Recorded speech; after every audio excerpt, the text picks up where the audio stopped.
En este capítulo, Iñaki Ávaro recorre la cabaña o casa de campo en donde vivió el filósofo Martin Heidegger,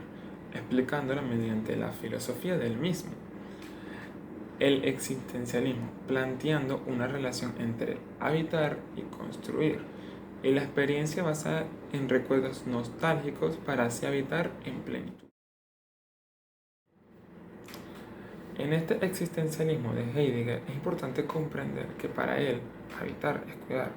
pues el ser que se siente en su lugar, su hábitat, lo protege, no solo de aquellas amenazas físicas a su entorno natural, sino de aquello que le impida buscar su esencia. Es decir, cuidar también es quitar obstáculos de ese camino que llevará al ser a la vida auténtica,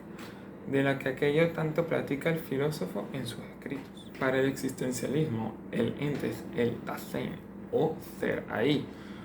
el cual es un ser individual que está ligado a su tiempo existencial, porque es arrojado al ahí,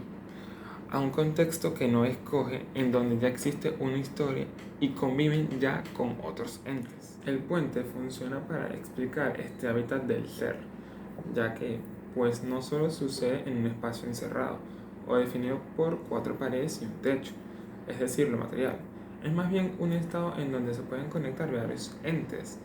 coexistir y ser cuidados, dándole así vida. En donde no solo las ligaduras materiales son las que definen el espacio o configuran una vivienda, lo son también las espirituales, etéricas o inmateriales, aquellas que se vinculan más a una cuaternidad, en donde el reconocimiento de los elementos con el que más relación hay, tierra, mortales, cielo y la divinidad, como la deidad Dios, con la que menor relación directa tiene el ser. Puede ser visto como esferas que existen en un mismo tiempo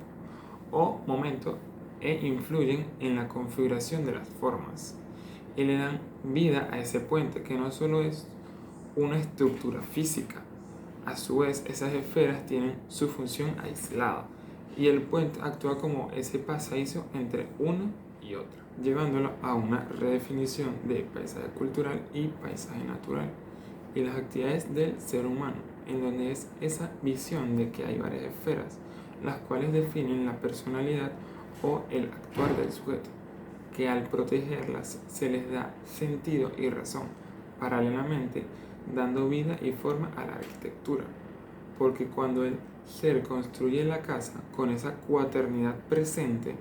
le está dando sentido, refleja y cuida de esos entes etéricos que se le otorga cuando es arrojado al mundo, al ahí, plasma su personalidad y esencia proyectando allí esa cultura, ya sea con recuerdos o acciones. Luego de comprender que son esas esferas las que hacen tener sentido a la casa y el habitar, hay otra fuerza que reconoce el autor y la plasma, que es el tiempo, el cual es un elemento fundamental para darle validez a toda esta visión de la casa existencialista y la casa positivista, y en cómo le habita el sujeto para el cual fue diseñado el programa. Sucede que el tiempo tiene tres momentos: el pasado, el presente y el futuro. Estamos marcados por un pasado que no vivimos, o que si vivimos ahora es solamente un recuerdo, una hora en el que existimos y un futuro al cual pretende llegarse con plenitud.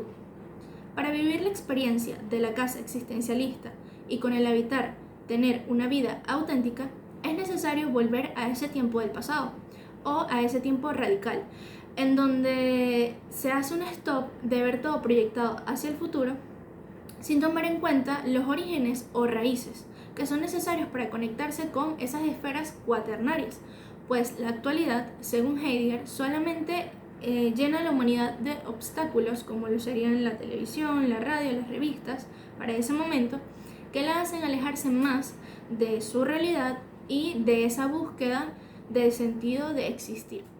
Una humanidad cegada por esos elementos de la sociedad industrializada no cuida de sus esferas y por lo tanto pierde conexión con ese paisaje cultural y natural que representa cada una, porque empieza a dañar la naturaleza, hace uso nocivo de sus bondades, se antepone de manera brusca ante ella y la elimina poco a poco, directa o indirectamente. Al dañarla, se pierde ese aspecto fundamental del habitar, que es cuidar. Es por por ello que son la memoria, la naturaleza y el tiempo a los cuales se remonta el sujeto existencial, como un recuerdo nostálgico que lo lleva a aislarse de la sociedad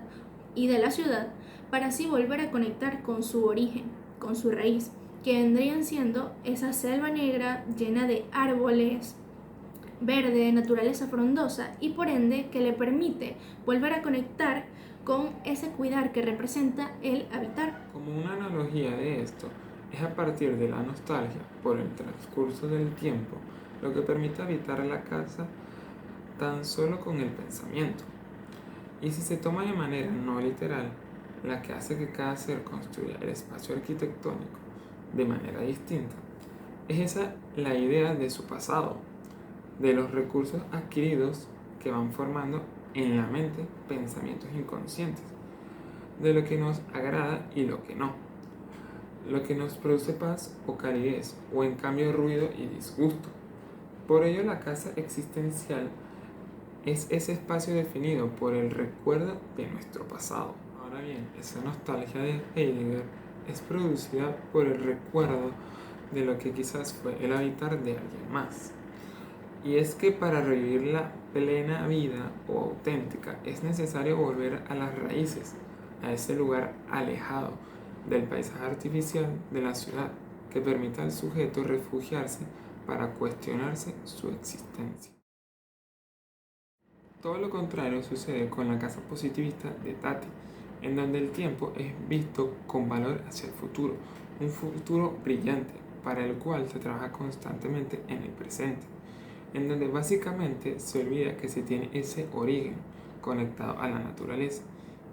y se empieza la cultura de la producción en masa, olvidando que cada ser es un individuo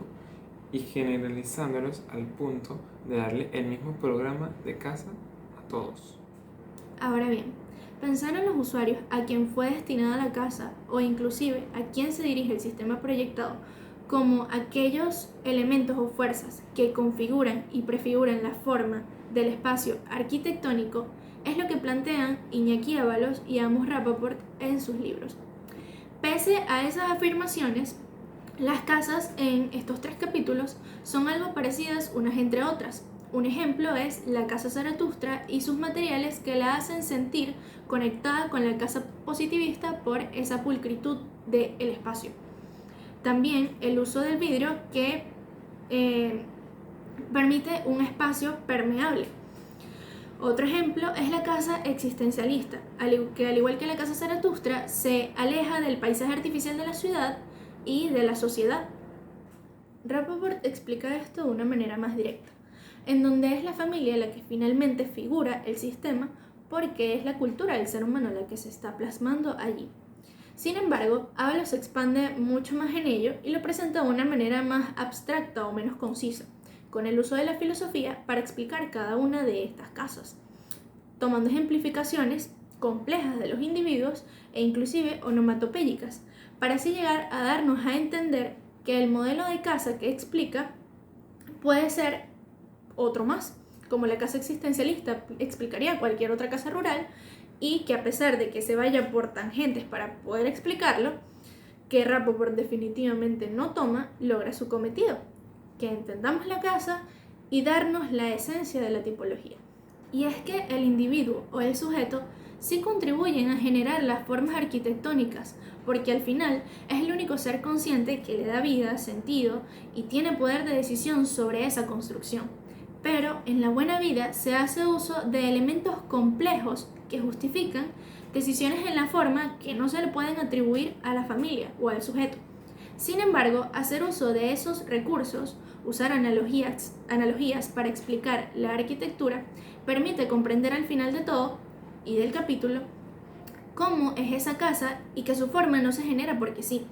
Entonces, es una ficción del autor para validar las intenciones del diseño que nos permite, al final de cada capítulo, identificar arquetipos de casas, como por ejemplo las rurales o modernas, y distintas maneras en las que una persona se puede desenvolver en ellas.